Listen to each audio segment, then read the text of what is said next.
رمضان کے روزے آئے، رمضان کے روزے آئے، پھر رحمت برکت لائے، پھر رحمت برکت لائے، جو رب کو راضی کر لے وہ بے شک جنت جائے، بے شک جنت جائے۔ رب کا احسان ہے ماہ رمضان ہے، رب کا احسان ہے ماہ رمضان ہے، لب پہ مسکان ہے ماہ رمضان ہے، رمضان ہے۔ بہار رمضان، بہار رمضان، بہار رمضان، بہار رمضان، بہار رمضان۔ آج ایک بار پھر ہم لے کر حاضر ہوئے ہیں رمضان المبارک کی خصوصی نشریات بہار رمضان، اور ہمارے جو آج کے گیسٹ ہیں، خصوصی مہمان ہیں، مفتی صاحب السلام علیکم ورحمۃ اللہ وبرکاتہ۔ وعلیکم السلام ورحمۃ اللہ وبرکاتہ۔ حضرت خدیجہ کی سیرت کے متعلق کچھ خاص پہلو ارشاد فرمائیں۔ پسندیدہ شخصیت کون ہے؟ پسندیدہ کتاب کون سی ہے آپ کی؟ سائل آئے نہیں تھے، ان کا سوال آیا تھا، تو اس نے کہا جی فرعون کی نانی کا کیا نام تھا؟ واٹس ایپ پہ جو میں جوابات دے رہا ہوں، جو شرعی مسائل کا جوابات دے رہا ہوں، تقریباً 200 سے 250 یا اس سے زیادہ۔ الحمدللہ رب العالمین والصلاة والسلام علی سید الانبیاء والمرسلین، اما بعد فاعوذ باللہ من الشیطان الرجیم، بسم اللہ الرحمن الرحیم۔ پڑھیے الصلاة والسلام علیک یا سیدی یا رسول اللہ وعلی آلک واصحابک یا حبیب اللہ، الصلاة والسلام علیک یا نبی اللہ وعلی آلک واصحابک یا حبیب اللہ۔ تو جی ہاں ناظرین، میں ہوں آپ کا اپنا ہوسٹ حافظ کرامت غوث قادری۔ تو آج ایک بار پھر ہم لے کر حاضر ہوئے ہیں رمضان المبارک کی خصوصی نشریات بہار رمضان، اور آج کا جو ہمارا موضوع ہے، جو ہمارا ٹاپک ہے، وہ ہے حضرت سیدتنا خدیجۃ الکبریٰ رضی اللہ تعالی عنہا، اور اسی کے ساتھ ساتھ اور آج کا جو ہمارا موضوع ہے وہ ہے روزوں کے مسائل اور رمضان کی فضیلت۔ اور ہمارے جو آج کے گیسٹ ہیں، خصوصی مہمان ہیں، وہ ایک عالم دین بھی ہیں، مفتی بھی ہیں، میری مراد جناب حضرت علامہ مولانا مفتی خاقان عطاری المدنی مدظ اللہ العالی۔ آئیے ہم ان سے گفتگو کرتے ہیں۔ مفتی صاحب السلام علیکم ورحمۃ اللہ وبرکاتہ۔ وعلیکم السلام ورحمۃ اللہ وبرکاتہ۔ کیسے ہیں آپ؟ الحمدللہ، اللہ پاک۔ مفتی صاحب، سب سے پہلے آپ ہمارے ویورز کو اپنے متعلق بتائیں کہ آپ کی کیا مصروفیات ہیں؟ یہ مصروفیات میں بس اگر خلاصہ بیان کیا جائے تو درس نظامی کی تدریس اور ماشاء اللہ۔ دارالفتہ کی مصروفیات ہیں، افتاء، فتویٰ نویسی وغیرہ، اور اس کے علاوہ ظاہری بات ہے کہ خطابت اور دیگر اس طرح کے جو معاملات ہیں وہ چلتے رہتے ہیں، تو بنیادی طور پہ یہ دو مصروفیات۔ اچھا، ماشاء اللہ۔ اچھا مفتی صاحب، جو آج کا ہمارا ٹاپک ہے، موضوع ہے، وہ ہے حضرت سیدنا خدیجۃ الکبریٰ رضی اللہ تعالی عنہا۔ آپ ان کے متعلق کچھ آپ ان کا تعارف ارشاد فرمائیں کہ ان کا تعارف کیا ہے؟ حضرت سیدتنا خدیجۃ الکبریٰ رضی اللہ تعالی عنہا، اہل اسلام میں شاید ہی کوئی فرد ہو کہ جو ان کی شخصیت سے واقف نہ ہو، اللہ۔ اور سیدہ کائنات سیدہ فاطمہ الزہرا رضی اللہ تعالی عنہا، آپ کی والدہ ماجدہ، اور نبی پاک صلی اللہ تعالی علیہ وآلہ وسلم کی جتنی بھی اولاد ہے حضرت ابراہیم رضی اللہ تعالی عنہ کے علاوہ، وہ ساری کی ساری اللہ تعالیٰ نے حضرت خدیجہ کے ذریعے آپ کو عطا فرمائی، اور یہ آپ کے شرف اور آپ کی فضیلت کے اندر بھی بیان کیا جاتا ہے۔ سبحان اللہ۔ اور اگر ہم بات کریں آپ کی دیانت، آپ کی امانت داری، آپ کی عبادت گزاری، اور اسی طریقے سے ایک آپ کی پاک دامنی کی، تو جب تک ابھی تک اسلام کا ظہور اس انداز سے نہیں ہوا تھا کہ نبی پاک صلی اللہ تعالیٰ علیہ وسلم نے اعلان نبوت نہیں فرمایا تھا، اس سے پہلے بھی یہ تمام کے تمام اوصاف اللہ تعالیٰ نے آپ کو عطا فرمائے تھے۔ وہی بات ہے نا کہ جو چنیدہ شخصیات ہوتی ہیں اللہ تعالیٰ ان میں وہ پہلے سے ہی اوصاف رکھ دیتا ہے، اور جس کو جس کام کے لیے اور جس جگہ کے لیے منتخب کیا ہوتا ہے اس کے اندر وہ اوصاف پیدا فرما دیتا ہے۔ تو چونکہ حضرت خدیجہ رضی اللہ تعالی عنہا مستقبل میں نبی کریم صلی اللہ تعالیٰ علیہ وسلم کے عقد میں آنے والی تھی، سبحان تو اللہ، اس کے لیے اللہ تعالیٰ نے وہ تمام کے تمام اوصاف کے جو ایک نبی کی زوجہ کے اندر ہونے چاہیے وہ پہلے ہی رکھ دیے تھے۔ اللہ تو حضرت خدیجہ رضی اللہ تعالیٰ عنہ کے تعارف کے لیے اگر ہم یہ کہیں کہ جتنے بھی وہ اوصاف کے ایک نبی اور پھر سب سے آخری نبی آخری نبی، اور سب سے افضل سبحان نبی اللہ، کے لیے جو ضروری تھے کہ ان کی زوجہ کے اندر پائے جائیں، وہ سارے کے سارے اوصاف اللہ تعالیٰ نے آپ کو عطا فرمائے۔ اللہ اکبر۔ اچھا، آپ ہمارے ویورز کو بتائیں کہ حضرت خدیجہ رضی اللہ تعالیٰ عنہ کی سیرت کے متعلق کچھ خاص پہلو ارشاد فرمائیں۔ حضرت خدیجہ رضی اللہ تعالیٰ عنہ کی اگر سیرت کے حوالے سے بات کی جائے تو جیسے کہ میں نے چند اوصاف کا جو ہے اپنی گفتگو کے اندر ذکر کر دیا۔ جی جی حضرت خدیجہ رضی اللہ تعالیٰ عنہ کے یہ جو اوصاف تھے، ظاہری بات ہے کہ جیسے قرآن پاک میں یہ فرمایا الخبیثات للخبیثین والخبیثون للخبیثات جی والطیبون للطیبات، تو یہ جو ہے نا کہ پاک عورتیں پاک مردوں کے لیے، تو وہ ایک اس کا ظہور بھی نظر آتا ہے۔ اب دیکھیں نا کہ ایک نارمل سی ایک طبیعت ہوتی ہے جی جی کہ اگر جو ہے کوئی بندہ صفائی ستھرائی کا عادی ہے تو اس کو جو ہے نا وہ گندگی سے ایک آر سی محسوس ہوگی اور وہ اس سے دور بھاگے گا، جی اور اگر ایک جو ہے نا وہ گندگی میں رہنے والا شخص ہے یا اس کو اس کی پرواہ نہیں ہے تو وہ جتنا مرضی اس کو گند جو ہے نا اس کے اوپر ڈال دیا جب وہ کہے گا کوئی مسئلہ نہیں ہے میرے لیے۔ جی تو یہ ایک خاص وصف ہوتا ہے۔ اللہ تبارک و تعالیٰ نے ان کو جو اوصاف عطا کیے تھے تو اب ان کی بھی یہ تلاش تھی کہ مجھے بھی کوئی ایسی شخصیت ملے کہ جن کے اندر یہ اوصاف ہوں، اللہ اکبر، اور آپ نے اس کے لیے ایک تلاش بھی کی، اور آپ کے ذہن میں نبی پاک صلی اللہ تعالیٰ علیہ وسلم کی شخصیت بھی آئی، لیکن اللہ آپ بعض امور کے اندر آپ جو ہے وہ جیسے تجارت آپ فرماتی تھیں سبحان تو آپ اللہ، تجارت کی پیشکش نہیں کرتی تھی کہ کہیں رد نہ کر دیں۔ نبی پاک علیہ الصلوۃ والسلام جب ایک خاص موقع آیا تو جی، اس وقت انہوں نے پھر باقاعدہ طور پہ تجارت کا وہ معاملہ کیا بھی اور اس میں نفع بھی ہوا، نفع بھی ہوا، اور پھر اس میں جو ہم دیکھتے ہیں کہ ایک جو ان کے اوصاف جو یہ تلاش کر رہی تھیں اور جس کی ایک تجسس میں یہ تھیں، جی پتہ تھے پہلے سے سنے ہوئے تھے کہ جو ہے وہ احمد مجتبیٰ صلی اللہ تعالیٰ علیہ وسلم، کیونکہ ابھی تک تو اعلان نبوت نہیں ہوا تھا، جی تو حضور علیہ الصلوۃ والسلام کے عقد میں تو اعلان نبوت سے 15 سال پہلے یہ آ چکے۔ تو اب یہ تھا کہ یہ تلاش کر رہی تھی کہ وہ جو میں نے اوصاف سنے ہیں ان کی تصدیق کیسے ہو، تو انہوں نے اپنے جو ہے وہ غلام کو ساتھ بھیجا، ادھر جو اس نے معاملات دیکھے کہ نبی کریم علیہ الصلوۃ والسلام کی امانت داری، دیانت داری، ایمانداری، دیگر جو اوصاف حسن اخلاق، پھر حضور علیہ الصلوۃ والسلام کے کچھ معجزات دیکھے، حضور پہ جو ہے وہ بادلوں کا سایہ فگن رہنا اور اس طرح کی جو کچھ چیزیں دیکھیں آ کے بیان کی، تو انہوں نے کہا یہ تو وہی اوصاف ہیں کہ جو میں نے سنے تھے اور جیسا جو ہے نا میں سوچتی ہوں، اور جیسے اوصاف کی حامل شخصیت کی مجھے طلب ہے۔ تو آپ نے پھر اس وقت جو ہے وہ جو ہے باقاعدہ طور پہ ایک عقد نکاح کا جو ایک سلسلہ ہوتا ہے اور ایک نکاح کا پیغام بھیجا جاتا ہے، وہ سلسلہ ہوا اور نبی کریم صلی اللہ تعالیٰ علیہ وسلم نے اس کو قبول فرمایا۔ اور یہ بات ایک گھریلو جو خاتون ہے ان کے لیے حضرت سیدہ خدیجہ الکبریٰ رضی اللہ تعالیٰ عنہ کی سیرت سب سے بڑھ کے ان معنی میں بھی جو ہے نا وہ مشعل راہ ہے کہ ہمارے یہاں جو ہے نا لڑائی جھگڑے چل رہے ہوتے ہیں اور مختلف قسم کے جو ہے نا وہ گھروں کے اندر فتنہ فساد برپا ہوتے ہیں، جی اس کی بنیادی وجہ کیا ہوتی ہے کہ میاں بیوی ایک دوسرے کو سمجھ نہیں پا رہے ہوتے ہیں۔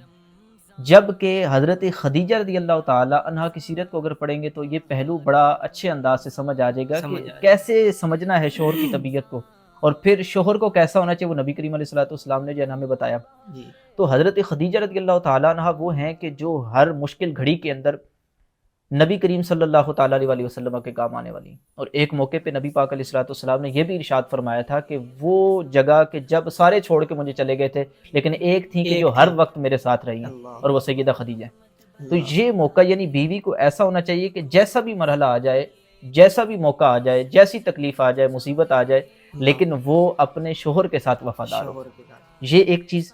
اور پھر نبی پاک علیہ الصلوۃ والسلام بھی ان کے اوصاف کا ذکر کیا کرتے تھے۔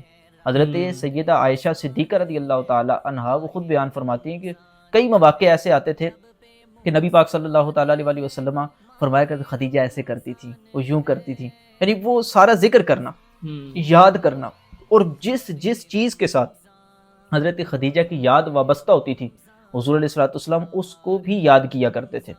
یعنی جیسے حضور علیہ الصلوۃ والسلام کو تحائف بھیجے جاتے تھے تو حضور صلی اللہ تعالیٰ علیہ وسلم وہ تحفے تقسیم فرماتے تھے، اور ان میں ترجیح کن کو دیتے تھے، اچھا یہ فلاں کو بھی جا کے دے دو، کہ یہ جو ہے نا حضرت خدیجہ سے محبت خدیجہ کرتی تھی، یہ ان کی سہیلی تھی، اللہ تو اکبر، ان کو وہ تحائف بھجوایا کرتے تھے۔ سبحان تو اللہ، نبی پاک صلی اللہ تعالیٰ علیہ وسلم کی طرف سے گویا یہ ہمیں ایک گھریلو زندگی کے حوالے سے پیغام ملا کہ اللہ جس طرح ایک بیوی کو شوہر کی ہر گھڑی کے اندر اس کا گھڑی میں، ساتھ دینا ہے اور شریعت کے دائرے میں رہ کے دینا ہے، وہ تو ایک ہے معاملہ، جی جی، دوسری طرف شوہر کا بھی ایسا ہونا چاہیے، یہ نہیں کہ سسرال والوں کے ساتھ اس بگاڑ کے رکھے، بلکہ بیوی کے تعلق جہاں جہاں جس کے ساتھ ہیں اور جس کے ساتھ اس کا جو ہے وہ ایک تعلق بنتا ہے شریعت کے دائرے کے مطابق، جی، تو اب وہاں اس تعلق کا بھی خیال کرے۔ اللہ، تو جب اس طریقے سے زندگی گزاری جاتی ہے کہ بیوی کی طرف سے ایسا انداز ہو، پھر آگے شوہر کی طرف سے بھی وہ انداز ہو، سیرت نبوی کے اندر ملتا ہے، پھر گھر بھی اچھے انداز سے چل سکتے ہیں۔ تو اللہ، اس انداز سے سیدہ خدیجہ الکبریٰ رضی اللہ تعالی عنہا کی سیرت،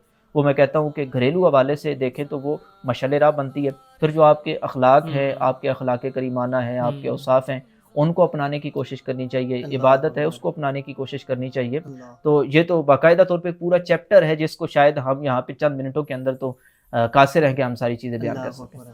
یہ تو آپ نے مفتی صاحب ارشاد فرمایا ان کی سیرت، اب ان کا جنازہ کس نے پڑھایا؟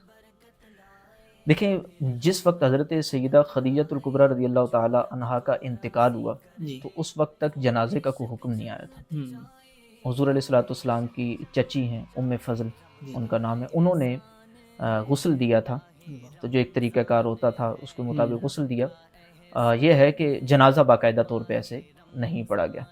تو یہ جنازے کا یہ معاملہ ہے۔ یہ پھر اس میں بھی یہ ذہن میں رکھیں کہ جب حضرت خدیجہ رضی اللہ تعالیٰ عنہا آپ کا انتقال ہوتا ہے تو نبی کریم صلی اللہ تعالیٰ علیہ وسلم کا دکھ بھی کتنا ہوا، کیونکہ یہ وہ رفیقہ حیات ہے نا کہ جیسے میں نے کہا کہ ہر گھڑی میں کام آئی اور ہر جگہ پہ سکھ اور چین کا سبب بنی۔ اللہ، جب جو ہے سبحان پہلی اللہ، وحی کا نزول ہوتا ہے تو اس میں حضرت ہوں، خدیجہ رضی اللہ تعالیٰ عنہ کا ذکر ملتا ہے، آپ سبحان حضور اللہ، علیہ الصلوۃ کے اوصاف بیان کرتی ہیں، اللہ، وہ کہتی ہیں کہ آپ کو رب کیسے چھوڑ سکتا ہے، آپ تو ایسے حسن اخلاق والے ہیں، آپ ایسے ایسے اوصاف والے ہیں، وہ پورا ذکر کرتی ہیں، اللہ، تو ہر گھڑی پہ کام آنے والی۔ تو ہوں، نبی کریم علیہ الصلوۃ والسلام نے ان کو پھر خصوصیات بھی ویسی عطا کی۔ اللہ، ایک تو دیکھیں کہ حضور علیہ الصلوۃ والسلام نے سب سے زیادہ جتنی بھی ازواج مطہرات ہیں سب سے زیادہ ان کے ساتھ جو ہے نا وہ مدت نکاح رہا، ہوں، اور پھر جتنا مدت حضرت خدیجہ رضی اللہ تعالی عنہا کے ساتھ عقد رہا جی، اس دوران حضور نے کوئی دوسرا نکاح نہیں فرمایا۔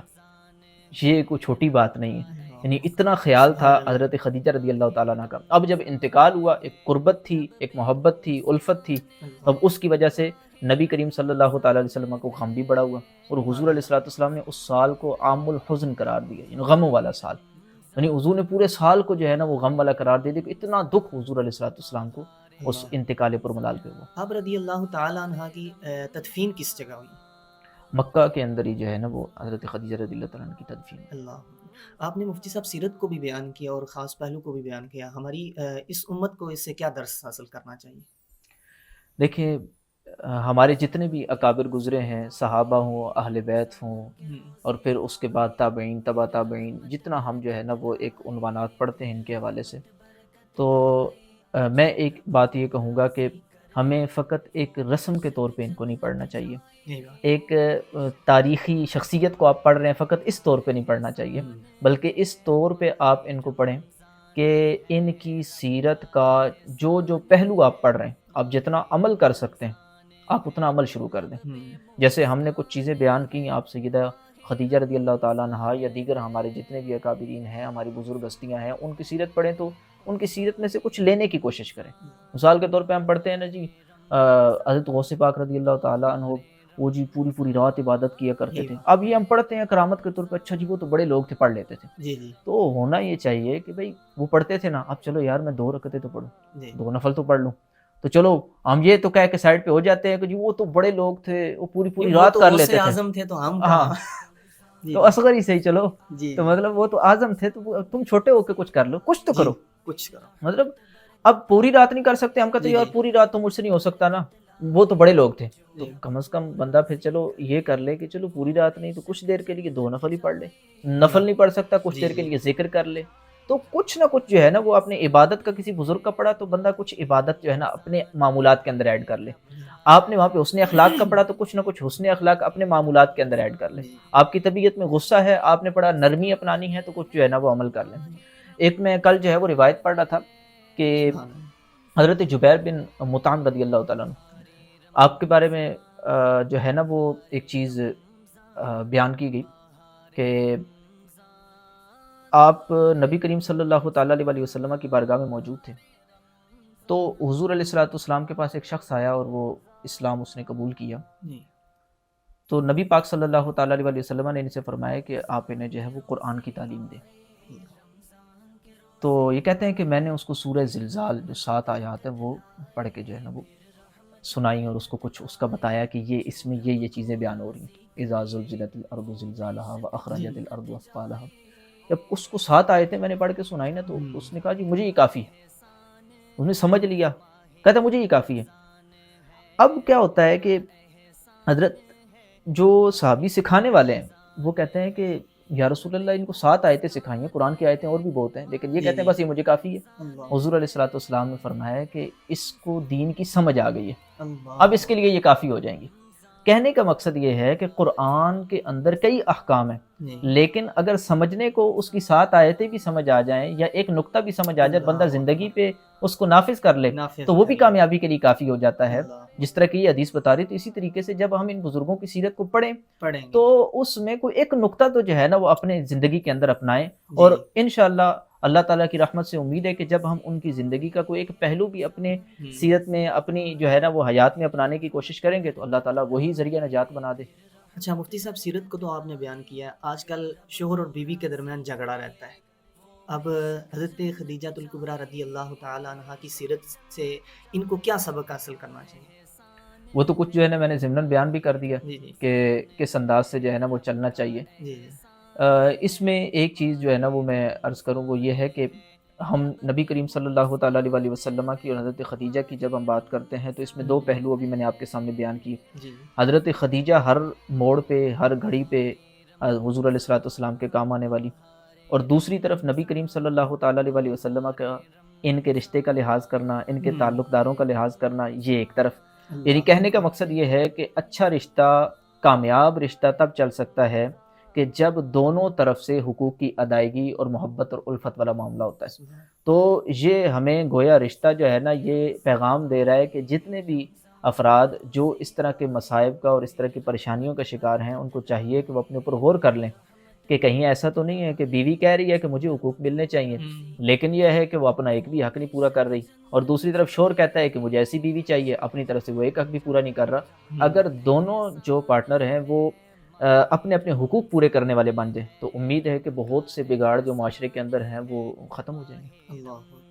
تو دیکھا ویورز آپ نے کہ ہم نے مفتی صاحب سے سنا کہ حضرت سیدنا خدیجہ الکبریٰ رضی اللہ تعالی عنہا کی سیرت کو بیان کیا انہوں نے. اللہ پاک ہمیں حضرت خدیجہ الکبریٰ رضی اللہ تعالی عنہ کی سیرت سے ملنے والے سبق پر عمل پیرا ہونے کی توفیق عطا فرمائے. آئیے ہم اپنے دوسرے موضوع کی طرف چلتے ہیں، روزوں کے مسائل اور رمضان کے مسائل. اس کے حوالے سے سب سے پہلے آئیے ہم مفتی صاحب سے سنتے ہیں کہ رمضان کے متعلق ہمیں بتائیں، اس کی فضیلت بتائیں، اور اس روزوں کے متعلق کوئی فضیلت ہمیں بتائیں. دیکھیں رمضان المبارک اللہ تبارک و تعالیٰ نے اس امت کو عطا فرمایا، اور اس کی فضیلت خود اللہ تعالیٰ نے جو بیان فرمائی ہے قرآن پاک میں وہ یہ ہے شہر رمضان الذی انزل فیہ القرآن ھدی للناس وبینات من الھدی والفرقان. تو اس آیت میں دیکھیں اللہ تعالیٰ نے جو رمضان کے مہینے کی سب سے فضیلت جو بڑی ارشاد فرمائی اور برکت ارشاد فرمائی وہ یہ کہ اس میں قرآن کا نزول ہوا ہے. اور اس میں اور بھی بات ہو سکتی تھی، یعنی اس میں شب قدر کو بھی بیان کیا جا سکتا تھا، اور اس میں جو ہے وہ جو ہے نا روزوں کی کوئی فضیلت بھی بیان کی جا سکتی تھی، لیکن اللہ تعالیٰ نے رمضان کے ساتھ قرآن کو بیان کیا. اس کی ایک بنیادی وجہ یہ ہے کہ کیونکہ قرآن کے اندر انسان کی زندگی کے ہر پہلو کا بیان موجود ہے، تو رمضان کو اس کے ساتھ جوڑ دیا اور فرما دیا کہ رمضان وہ برکتوں والا مہینہ ہے کہ جس میں میں نے تمہیں برکتوں والا قرآن دیا کہ تم رمضان کی بدولت قرآن کے ساتھ جڑ جاؤ اور قرآن پہ عمل کرو گے تو زندگی بسر جو ہے نا اچھی ہو جائے گی اور سارے کے سارے مسائل بھی حل ہو جائیں گے، تمہیں ہر چیز کا حل مل جائے گا. تو کہنے کا مقصد یہ ہے کہ یہ سب سے بڑی فضیلت رمضان کی ہے. پھر روزوں کے فضائل پہ جائیں گے، نبی پاک صلی اللہ تعالیٰ علیہ وسلم نے اس کے فضائل بھی بیان فرمائے. روزوں کے فضائل کے متعلق کچھ ارشاد. دیکھیں ایک تو سب سے بڑی جو ہے نا وہ فضیلت جو قرآن پاک سے ہی ہم جو ہے نا اگر بات کریں تو کتب علیکم الصیام کما کتب علی الذین من من قبلکم قبل لعلکم تتقون. روزے کی سب سے بڑی فضیلت میں قرآن سے اس لیے بات کر رہا ہوں کہ کئی افراد ہمارے ہیں وہ جو ہے نا بڑا الجھ جاتے ہیں بعض اوقات جی ان معاملات میں. اچھا جی وہ حدیث بیان کر رہے ہیں پتہ نہیں صحیح ہے نہیں ہے تو فلاں ہے, بڑا عجیب طریقے سے نا ہماری عوام کو الجھایا جاتا ہے. جی جی اگرچہ اس کے اوپر کوئی ایسا اختلافی معاملہ ہے نہیں کہ ہم جو ہے نا روزے کی فضیلت بیان کریں تو اس کے اوپر کوئی یہ کہے کہ یہ جی صحیح جی نہیں ہے. تو لیکن یہ ہے کہ ایک آپ کو بتا رہا ہوں کہ کئی افراد جو ہے نا وہ اس طرح کی سوچ بھی آج کل رکھتے ہیں, تو اس لیے ہم صرف اس چیز پہ رہ رہے ہیں کہ جو قرآن کے اندر ہے اس وقت. تو فرمایا کتب علیکم الصیام کما کتب علی الذین من قبلکم لعلکم تتقون. اللہ تبارک و تعالیٰ نے روزوں کی فرضیت کو بیان فرمایا کہ روزے فرض کیے گئے جیسے کہ تم سے پہلوں پہ تم فرض سے کیے گئے پہلے تھے. اور یہ ہے کہ جو پہلوں پہ فرض تھے وہ فی نفس ہی روزہ تو فرض تھا, احکام اس کے جدا تھے. جی یعنی روزے کے احکام ان معنی میں روزہ ٹوٹتا کس سے ہے, اور روزے کی مدت کتنی ہوگی, کب سے کب تک روزہ رکھنا ہے, کون سے مہینے میں روزہ رکھنا ہے, ایسے جو احکام ہیں وہ جدا تھے. لیکن روزہ فی نفسی ہی عبادت ہے, مختلف انبیاء کرام علیہ السلام ان کی امتوں میں رہی. لیکن مجموعی طور پہ رمضان کا پورا مہینہ روزہ رکھنا یہ اس امت کا خاص ہے, یہ اس امت کو فضیلت دی گئی ہے. اور پھر ساتھ جو اس کا مقصد اور اس کی سب سے بڑی جو ایک برکت ارشاد فرمائی اور اس کو فضیلت بھی کہہ سکتے ہیں وہ کہ لعلکم تتقون, کہ تم روزہ رکھو گے اس کا نتیجہ یہ نکلے گا متقی ہو جاؤ گے. متقی ہو جاؤ گے. یعنی قرآن کو پہلے جوڑا ادھر شہر جی رمضان کے ساتھ اور رمضان روزے کے ساتھ تقوی کو جوڑ دیا. اللہ یہ دونوں اگر عنوانات کو آپ دیکھیں گے تو یہ رمضان کی فضیلت اور پھر اس کے ساتھ روزوں کی برکت اور فضیلت جی یہ بالکل واضح ہو جاتی ہے کہ بندہ اگر رمضان میں روزے رکھ لے وہ قرآن سے بھی جڑ جائے گا اور متقی بھی بن جائے گا, تقوی بھی اسے مل جائے گا. اور یہی ظاہری بات ہے کہ ایک مسلمان کا مطمع نظر ہوتا ہے کہ یار ادھر میں پہنچ جاؤں اس مقام پہ کہ مجھے تقوی مل جائے, رب مجھ سے راضی ہو جائے. سبحان. یہ تو آپ نے رمضان روزوں کی فضیلت پہ بات ارشاد فرمائی ہے. اب جو رمضان کے روزے نہیں رکھتے ہیں ان کے متعلق کیا وعید ہے؟ اللہ اکبر. دیکھیں رمضان کا روزہ بغیر عذر شرعی کے چھوڑنا, ترک کرنا, ظاہری بات ہے کہ یہ سخت گناہ گاری کا باعث ہے. اور اللہ تعالیٰ کے فرض کو چھوڑنا اور یہ گناہ کبیرہ یعنی بڑے گناہوں میں سے. اور اتنا ہی اس کے لیے کافی ہے کہ اللہ تبارک و تعالیٰ کے فرض سے, جیسے نماز اگر کوئی نہیں پڑھتا تو نماز نہ پڑھنے کے اوپر مختلف قسم کی وعیدات جو ہے نا فرمائے گی, اور سب سے بڑی وعید اتنی کافی ہے کہ اللہ تعالیٰ کے عذاب میں گرفتار ہوگا. اور ان بطش ربک لشدید, کہ تیرے رب کی پکڑ جو ہے وہ بڑی سخت ہے. تو اللہ تعالیٰ کی پکڑ سے اور کیا سخت چیز ہو سکتی ہے. تو یہاں بھی یہی ہے کہ رمضان کا اگر کوئی بغیر عذر شرعی روزہ چھوڑتا ہے وہ اللہ تعالیٰ کے عذاب میں گرفتار ہوگا اگر بغیر توبہ چلا گیا. تو اس چیز سے ڈرنا چاہیے. اگر کسی نے جان بوجھ کر روزہ چھوڑا, دیکھیں جان بوجھ کے اگر روزہ چھوڑتا ہے تو وہ ظاہری بات ہے کہ گناہ گار ہوگا, توبہ لازم ہوگی اس کے اوپر. لیکن یہ ہے کہ اس طرح کا کچھ نہیں ہے کہ یعنی وہ کافر ہو جائے یا ایسی چیز ہو, اس کے اوپر حکم کوئی ایسا عائد نہیں ہوگا. ہاں اگر ایسا بندہ ہے کہ جو روزہ چھوڑتا ہے جان بوجھ کے اس نے روزہ چھوڑا اور وہ روزہ چھوڑنے کو جائز سمجھتا ہے, یعنی کوئی جواز والی صورت نہیں بنتی, جائز سمجھتا, روزے کو فرض نہیں سمجھتا, ان معنی میں اگر روزہ چھوڑتا ہے تو پھر وہ چونکہ ایک فرض کا جو ہے وہ بنیادی جو عقیدہ ہے اس کے خلاف عقیدہ رکھ رہا ہے.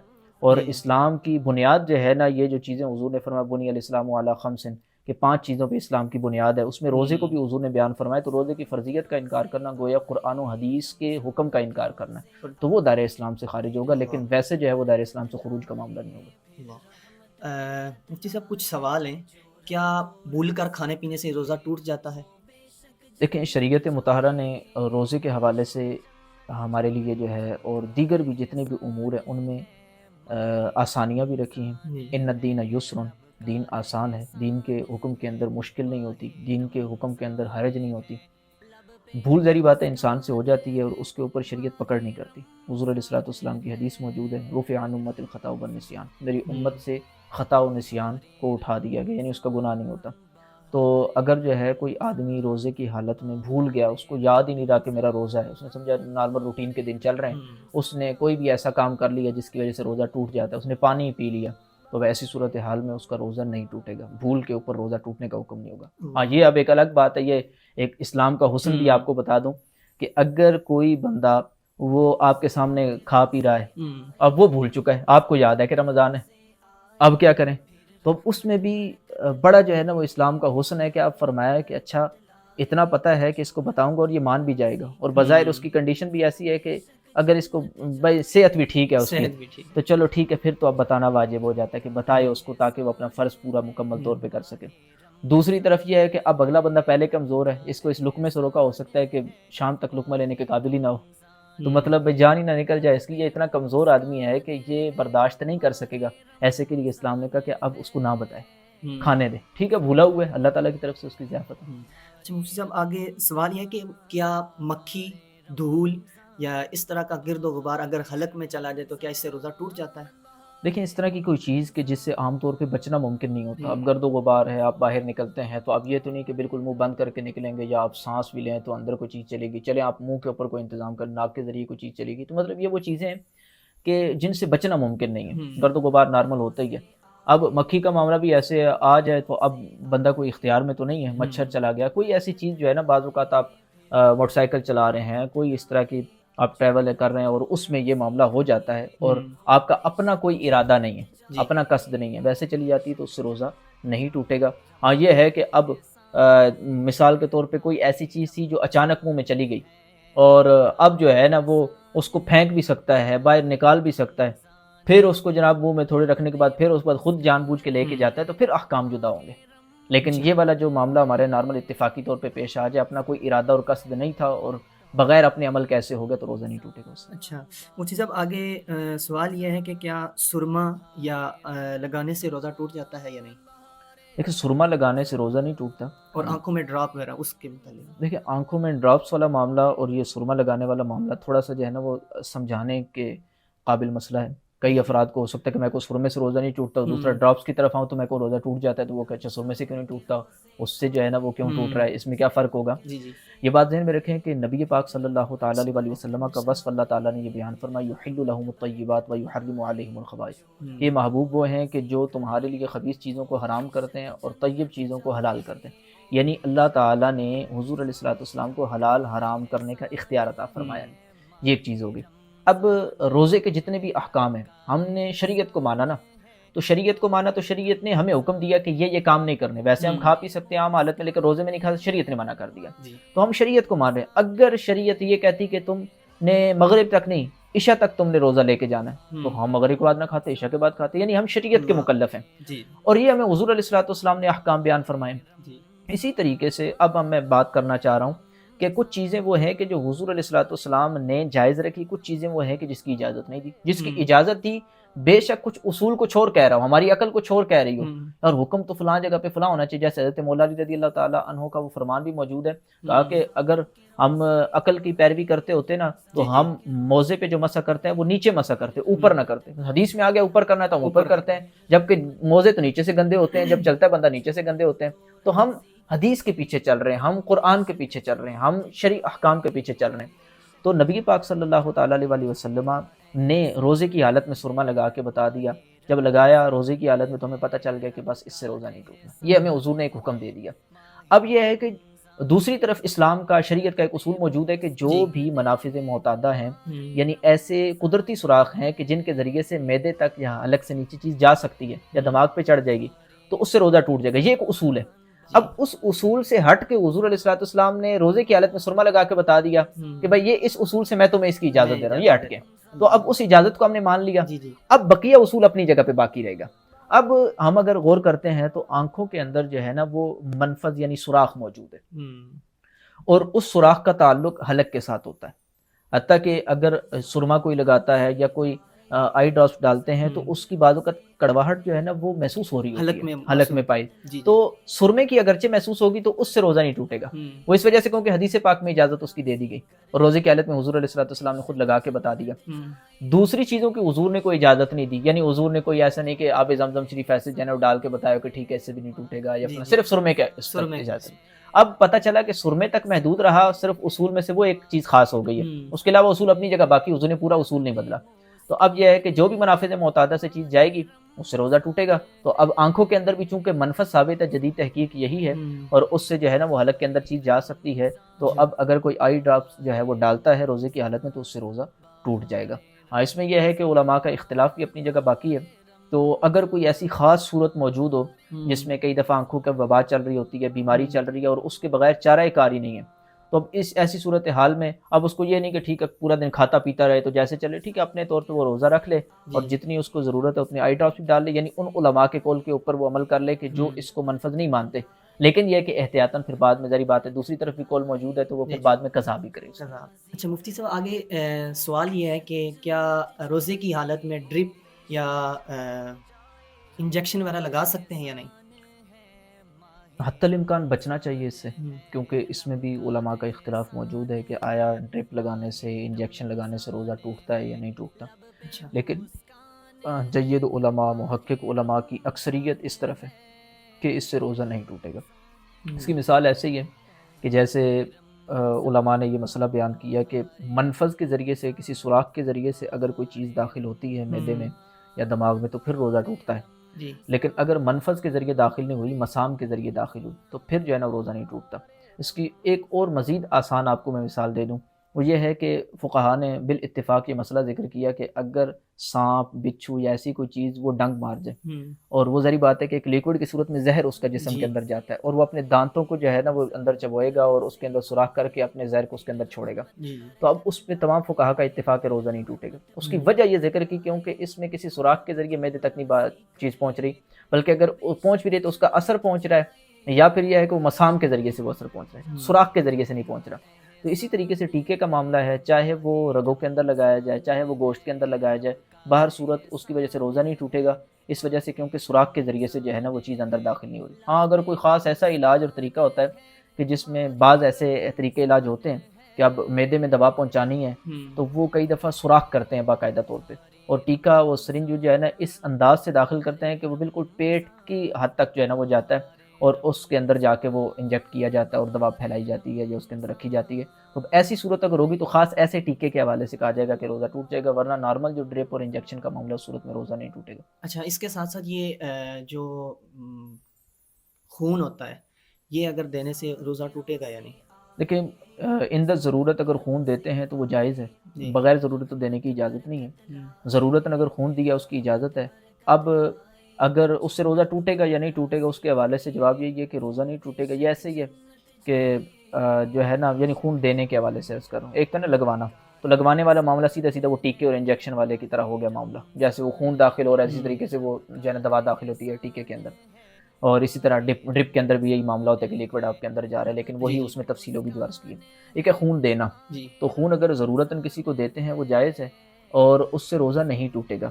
کیونکہ یہ بات ذہن میں رکھیں کہ ایسے کوئی چیز جو ہے نا وہ باہر نکلنے سے اس سے روزہ نہیں ٹوٹتا، الا یہ کہ وہ خاص صورت ہوتی ہے جب جو ہے نا جان بوجھ کے کوئی کہہ کرتا ہے اور منہ بھر کے ہوتی ہے تو وہ خاص صورت میں روزہ ٹوٹتا ہے، وہ صرف ایک صورت بنتی ہے اس لحاظ سے. ورنہ کوئی چیز اگر انسان کے بدن سے باہر نکلتی ہے تو اس کی وجہ سے روزہ ٹوٹنے کا حکم نہیں ہوتا. ہاں یہ اس میں دیکھا جائے گا کہ اگر خون دے رہا ہے اور اگلے کی کنڈیشن ایسی ہے کہ یہ روزہ ہی مکمل نہیں کر سکے گا اگر خون دیتا ہے تو پھر ایسی صورت میں یہ خون نہ دے، کوئی اور خون دے لے یا کوئی اور انتظام کر لیا جائے، پھر اس صورت میں اس کا یہ خون دینا مکروہ قرار پائے گا کیونکہ یہ روزے کی تکمیل کے لیے رکاوٹ بن سکتا ہے. اگر ایسا کوئی مسئلہ نہیں ہے اور اندر ضرورت کو خون دینے کی اجازت والی صورت بھی تھی تو اب خون دینا بھی جائز ہوگا اور اس کی وجہ سے روزے میں بھی کسی قسم کی کراہت نہیں آئے گی. اچھا مفتی صاحب آگے سوال یہ ہے کہ کیا غیبت جھوٹ یا اس طرح کے گناہ کرنے سے روزہ ٹوٹے گا یا نہیں؟ دیکھیں گناہ کرنے کے حوالے سے یہ اصول ذہن میں رکھیں، بعض گناہ ایسے ہیں جن کی وجہ سے روزہ ٹوٹ جاتا ہے، بعض گناہ ایسے ہیں جن کی وجہ سے نہیں ٹوٹتا. اب یہ جو آپ نے گناہوں کا جو ذکر کیا ہے، غیبت کرنا، جھوٹ بولنا، یہ ایسے جو گناہ ہیں تو ان کی وجہ سے تو روزہ نہیں ٹوٹتا. ہاں یہ ہے کہ روزے کی نورانیت، روزے کی جو برکات اور روزے کا جو مقصد ہے کہ تقوی حاصل کرنا، ظاہری بات ہے کہ اس کے اندر رکاوٹ آئے گی اور نورانیت فوت ہو جائے گی. یہ نشے کے حوالے سے حقہ یا سگریٹ وغیرہ کرنے سے کیا روزہ ٹوٹے گا یا نہیں؟ نشہ تو جدا ایک چیز ہے، حقہ سگریٹ یہ نشے اگرچہ منشیات کے اندر ان معنی میں اس کو شامل کر لیتے ہیں تو یہ وہ والا نشہ جو ناجائز اور حرام ہے اس کے اندر نہیں آتا.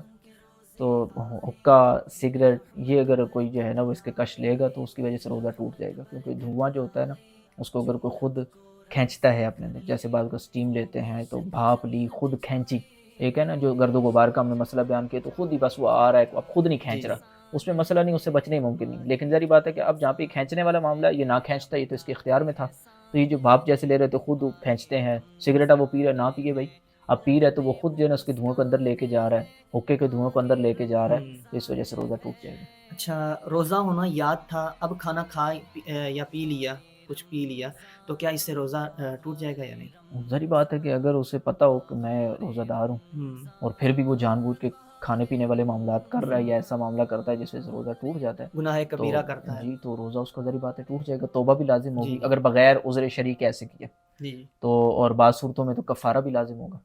اگر کلی کا پانی حلق کے اندر چلا گیا تو کیا اس سے روزہ ٹوٹ جائے گا؟ دیکھیں کلی کرتے ہوئے اسے یہ یاد تھا کہ میں روزے دار ہوں، بعض اوقات ذہن سے نکل جاتا ہے کہ میرا روزہ ہے بھی یا نہیں ہے، وہ نارمل حالات سمجھ رہا تھا، تب تو روزہ نہیں ٹوٹے گا، اس کو روزہ دار ہونا یاد ہی نہیں ہے۔ ایک ہے اس کو روزہ دار ہونا یاد ہے، وہ اپنی طرف سے بس ویسے جو ہے نا اس نے کیا تو اچانک پانی نکل گیا اندر، اور دوسری طرف یہ ہوا یا پھر یہی مسئلہ پیش آ سکتا ہے کسی نے پانی کے اندر غوطہ لگایا اور اب کیا ہے کہ اس کو پتہ بھی ہے میں روزے سے ہوں، پھر بھی غوطہ جب اس نے لگایا تو اس کا پانی چڑھ گیا دماغ کی طرف اور اچانک جو ہے نا اس کو حلق کے اندر اس طرح محسوس ہونا شروع ہو گیا کہ نیچے اتر گیا۔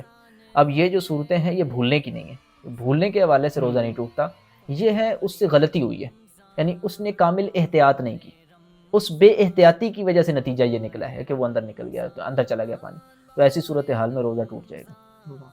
اچھا ماشاء اللہ مفتی صاحب آپ نے مسائل کو بیان کیا، اللہ پاک ہمیں مسائل پر عمل کرنے کی توفیق عطا فرمائے۔ اس کے ساتھ ساتھ آپ ارشاد فرمائیں ہم روزوں کی قدر کیسے کریں، رمضان مبارک آیا ہوا ہے ہم اس کی قدر کیسے کریں؟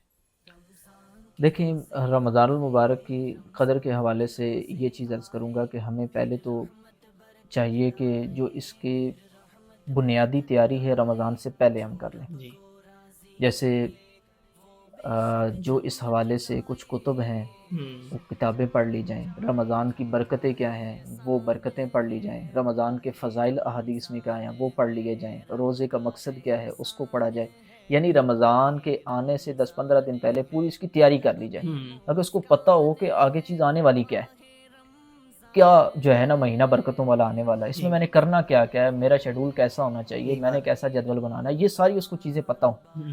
تو کہنے کا مقصد یہ ہے کہ جیسے ہمارے یہاں ہوتا ہے نا کہ کسی ایک بزرگ شخصیت نے آنا ہو تو محفل ہو رہی ہو تو وہ پہلے اشتہار لگ جاتے ہیں مہینہ پہلے، وہ لوگ انتظار کر رہے ہوتے ہیں، اچھا جی 4 دن رہ گئے ہیں، اچھا 3 دن رہ گئے ہیں، اچھا جی 2 دن رہ گئے ہیں اور آج ہی آنا ہے، ابھی جی 5 منٹ بعد آنے والے، ایک انتظار ہوتا ہے۔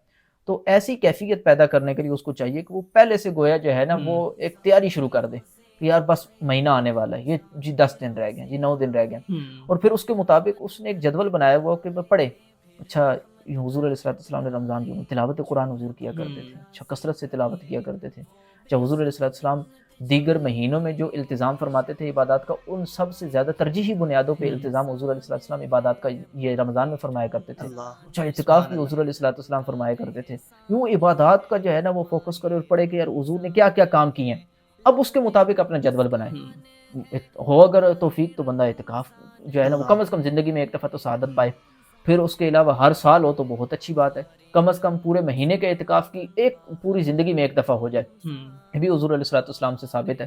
تو یعنی کہنے کا مقصد یہ ہے کہ جو عبادات حضور علیہ السلام نے کی ہیں اس کو اپنے اس رمضان کے شیڈول کے اندر سیٹ کرنے کی کوشش کرے، تلاوت کے لیے مخصوص کر لے وقت، رمضان کے مسائل سیکھنے کے لیے مخصوص کر لے وقت، علماء کے بیانات سننے کے لیے مخصوص کر لے وقت، دین سیکھنے کے لیے مخصوص کر لے وقت، اس طریقے سے اپنا وہ پورا جدول بنا لے، پھر ایک اپنے سونے اٹھنے کا شیڈول جو ہے نا مختص کر لے، پھر دیکھیے کہ جب اس انداز سے رمضان گزرے گا اس کو جب برکتیں ملیں گی نا خود، تو اس کو خود لگے گا یار رمضان واقعی بڑی قدر والا ہے، اور جس نے ایسا رمضان گزار لیا نا اس کو اتنی واقعی قدر و منزلت کا معلوم ہو جائے گا برکتیں پا کے، وہ پورا سال پھر انتظار کرے گا، یار اب پہلے تو گنتی تھی نا کہ 15 دن سے 14 دن رہ گئے، 13 دن رہ گئے، اس طرح گنتی اس نے 15 دن پہلے شروع کی تھی، یوں رمضان گزارے گا تو یقین مانے کہ وہ بندہ پھر 11 مہینے سے گنتی شروع کرے گا، یار اب 11 مہینے بعد دوبارہ آنا ہے رمضان میں، تو وہ اس کے مطابق پھر جو ہے نا وہ چلے گا۔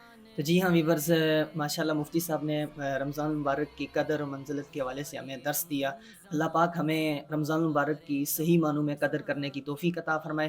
آئیے ہم اپنے نیکسٹ سیگمنٹ کی طرف چلتے ہیں جس کا نام ہے دلچسپ باتیں۔ ہم مفتی صاحب سے کچھ ایسے سوال کریں گے جو ان کو پتہ نہیں ہوں گے، تو ہم نے وہ اپنے پاس لکھے ہوئے ہوں گے، تو ہم نے مفتی صاحب سے کچھ ایک جملہ پوچھنا ہے، ایک ورڈ پوچھنا ہے، مفتی صاحب نے وہ پورا جملہ ایک بنانا ہے۔ آئیے ہم مفتی صاحب سے پہلا سوال کرتے ہیں۔ مفتی صاحب آپ سے پہلا سوال ہے لیڈر، اس پہ جملہ بنائیں۔ نبی کریم صلی اللہ تعالیٰ علیہ وسلم دنیا کے سب سے بڑے لیڈر ہیں. سبحان اللہ. خوشبو. حضور علیہ الصلوۃ والسلام کو خوشبو پسند تھی. گاڑی. گاڑی انسان کی ضرورت ہے. اللہ. سرما. سرما لگانا حضور علیہ الصلوۃ والسلام کی سنت. سبحان اللہ. خاک. آپ شعر بھی بنا سکتے ہیں. شعر کا اتنا وہ جو ہے نا ذوق نہیں ہے اور وہ آتے بھی نہیں ہیں. بٹ یہ ہے کہ اس پہ خاک کے حوالے سے کہ نبی کریم صلی اللہ تعالیٰ علیہ وسلم کے روضہ اقدس کی خاک پوری دنیا کی جو خاک ہے اس سے جدا ہے اور فضیلت والی ہے. مسافر. سارے دنیا میں آنے والے مسافر ہیں. زلفیں. حضور علیہ الصلوۃ والسلام کی زلفوں کی قربان. عشق. سب کچھ عشق مصطفیٰ میں. اللہ اکبر. آنکھ. آنکھوں نے حضور کو نہ دیکھا تو کیا دیکھا. اللہ. کتاب. دنیا کی سب سے عظیم کتاب کتاب اللہ. اللہ. محراب. محراب سے مراد آپ کی یہ والا محراب ہوتا ہے یا دو محراب ہے نا؟ آپ کی کون سی محراب مراد ہے؟ مسجد کا محراب. محراب جو نبی پاک صلی اللہ تعالیٰ علیہ وسلم کے مسجد نبوی شریف کا محراب، اس جیسا محراب نہیں دیکھا. اللہ. آپ کی پسندیدہ شخصیت کون ہے؟ یہ تو ایک بنیادی اگر دیکھیں کہ نبی پاک صلی اللہ تعالیٰ علیہ وسلم سے تو آگے ہم جائیں گے نہیں. ہاں اگر آپ حضور علیہ الصلوۃ والسلام کے علاوہ جو ہے نا وہ بات کریں اس دور حاضر میں یعنی میں اپنے اس لحاظ سے یہ نہ سمجھے کہ میں مرید ہوں تو اس وجہ سے بات کر رہا ہوں. میں نے بہت بڑوں سے بھی ملاقاتیں کی ہیں اور قربت بھی ہوئی، لیکن قبلہ امیر علیہ سنت حضرت علامہ ابو بلال محمد الیاس قادری صاحب دامت برکاتہ میرے پیر و مرشد بھی ہیں. اور دوسری چیز یہ ہے کہ کافی قریب سے بھی دیکھنے کا موقع ملا، اور پھر گفتگو جو ہم چینل پہ سنتے ہیں اور جو یعنی ظاہر ہے اور جو باطن دیکھا اور جو خلوت دیکھی وہ بھی اس طرح. اللہ. پسندیدہ کتاب کون سی ہے آپ کی؟ ایک تو کتاب جاری بات ہے قرآن پاک ہے ہی ہے. جی. اس کے علاوہ یہ کہہ سکتے ہیں کہ خاص کتاب بتانی ہے. جی.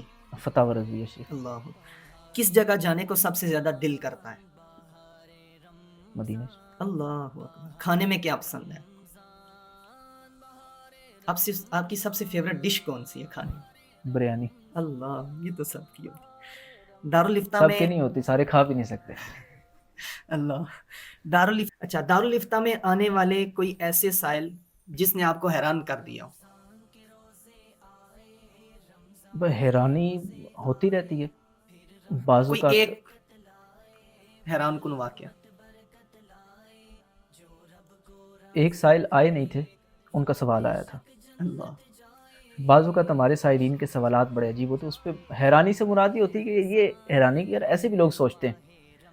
سوال اس طرح کا تھا کہ پچھلے دنوں میں نے جو ہے نا وہ اپنے طلبہ کو وہ ایک شیئر کیا تھا. میں نے کہا یہ دیکھو یہ ایسے سوال یہ تھا کہ بھئی موبائل جو ہے نا وہ انہوں نے ٹیبلٹ خریدا تھا، تو انہوں نے سوال کیا تھا کہ میں نے ٹیبلٹ لیا اور وہ ٹیبلٹ میں نے جس موبائل سے آن لائن جو ہے نا میں نے آرڈر کیا تھا اور اس کے ذریعے سے میں نے پیسے بھیجے تھے، وہ جو موبائل تھا نا وہ چوری کے چارجر سے چارج تھا.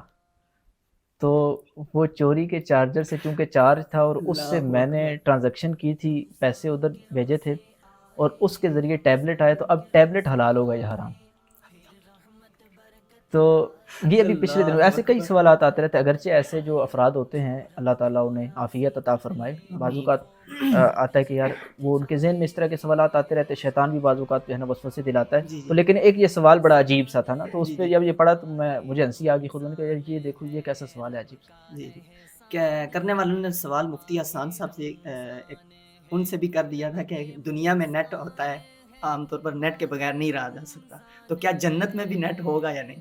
دیکھیں نا ایسے جو سوالات ہوتے ہیں نا وہ کرنے نہیں چاہیے. جی. یہ سائل کے آداب میں سے ہونا چاہیے، جو ضرورت کا مسئلہ درپیش ہو وہی کرنا چاہیے. بلا وجہ ادھر ادھر کے سوال نہیں کرنے چاہیے. جیسے قبلہ استاد محترم مفتی ہاشم صاحب دامت برکاتہ العالیہ، آپ ایک دفعہ فرماتے ہیں کہ میں جو ہے نا وہ فیضان مدینہ میں تھا، غالباً لاہور کا ہی واقعہ بیان فرما جی رہے تھے. تو فرماتے ہیں کہ اب نماز کا ٹائم تھا، جماعت ہونے والی تھی، وضو کیا. اب ایک بندہ ساتھ ساتھ ہے کہ حضور میں نے مسئلہ پوچھنا ہے حسن کا نماز کے بعد.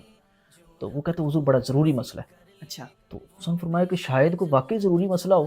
جی تو حسن فرمایا جی فرمائیں. تو اس نے کہا جی فرعون کی نانی کا کیا نام تھا. اب بات ہے کہ بھائی کوئی پہلی اس نے کہیں سنی ہوگی تو اس نے جا کے یہ سوال کرنا. یہ ضروری سوال تھوڑی ہے. تو سائلین کی بھی سوالے سے تربیت ہونی چاہیے کہ کون سا سوال کرنے والا ہے کون سا نہیں. کل بھی مجھے ایک جو ہے وہ عالم ہے انہوں نے سوال کیا تو سوال اسی طرح کا تھا فلاں کا کیا ہے فلاں کا رشتوں کے حوالے سے کچھ ایسا تھا. میں نے کہا کہ شرعی مسئلہ ہو تب تو ہم اس کے اوپر اتنا وقت صرف کریں. اب رمضان کے اندر پہلے ہی مصروفیات اتنی بڑھ جاتی ہیں.